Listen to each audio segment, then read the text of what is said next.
Hi educators, in this video we are going to look at Google Sites and using this to host a podcast if you are looking to introduce podcasting with your students. We're also going to look at 4 very easy to use voice recorders that are available and working for free on Chromebooks that you can always use with students.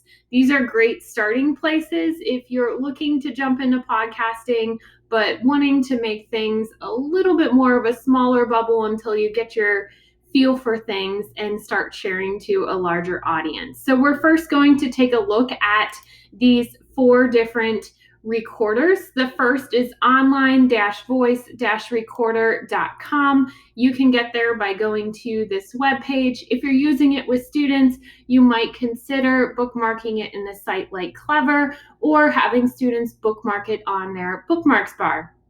It's really easy to use. Students just hit the record button.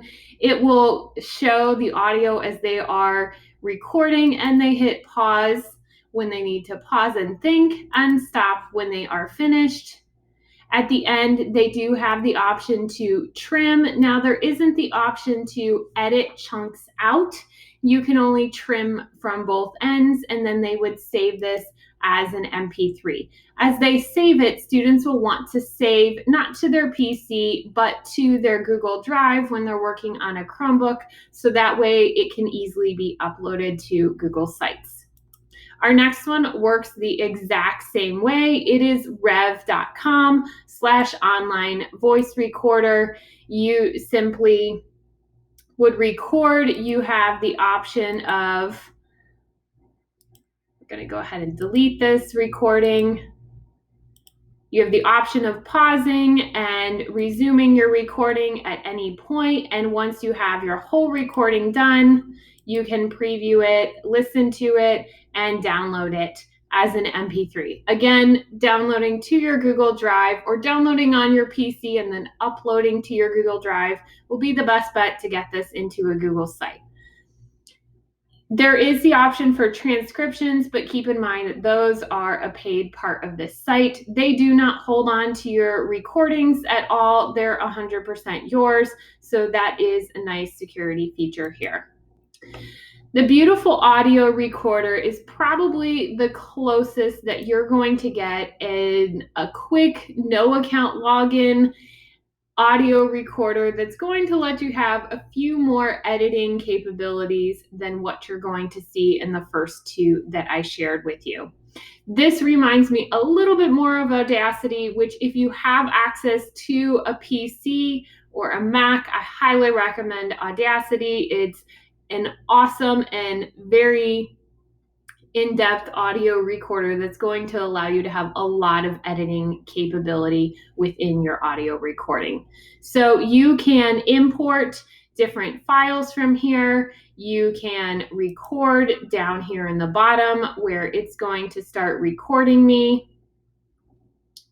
and keeping track of my recording. I can hit to stop my recording, and then I have a lot of different options on how to edit my audio tracks where I can split and get into more technical things. Then once I'm done, I do have the ability to export as a WAV file. I can import other sounds here. This may be something worth exploring if you are looking for a more complex video or audio recorder, and there are lots of tutorials where educators and other individuals have gone into depth on how to use this. Vocaroo is another really easy, student-friendly recording tool. Students simply go to vocaroo.com and they click the record button. They do need to allow the use of their microphone, and you can see it's recording. The one thing I don't like as much about Vocaroo is the fact that I can't see my voice level in the audio as I am recording it. However, I absolutely love the ability of Vocaroo to provide me a QR code, the opportunity to embed, download, or delete, or I can send someone straight to this link. Now, do keep in mind whenever you record and there's links, eventually those links will probably time out. I don't know what Vocaroo's specific limitations are. So I would strongly suggest downloading those audio files and again, uploading to Drive so that you have them forevermore. But if you're doing a quick project with students, having something where you can just generate a QR code and you could put that on a project where families or other students can scan that QR code and listen to the student can be a great way to use this. Now we're going to head over to Google Sites. Once I have those audio files, I can create a web page as a teacher where I can house all of these podcast recordings. You can decide, depending on the level of access students have within your district. For Google Sites, they may not have access at all to edit. They may only have access to edit, but maybe they can't create their own sites, or they may have full access. Reach out to tech support if you're not quite sure what the level of student access is. You might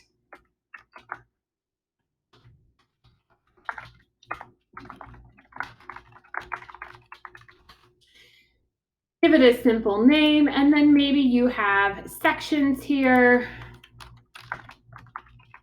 where we're going to add Charlie's podcasts, and we are going to just add those files right from Drive, searching for those audio files in our Drive. When you share the audio files this way, you do need to make sure that you go into your Drive and label those files or the folder that those files are in as set to view for anyone to view. That way a larger audience can get those files. The one downside of using Google Sites this way is there's no specific way for users to comment on those podcasts directly in Google Sites. Now, maybe that's a great starting point for you, or maybe you develop some other system for students to comment on each other's podcasts, but that's not available right within Google Sites at this current time. You do have the opportunity to set up additional pages if you think it's most beneficial to have students have their own page of recordings, or maybe topics have their own page. Do keep in mind that there's no way currently to restrict students' edit abilities to certain pages using the new Google Sites. They have to have editing access to the entire site. If you're allowing students, you would want to change their editing access with the share button, making sure that your district allows them to access this part of Google Sites.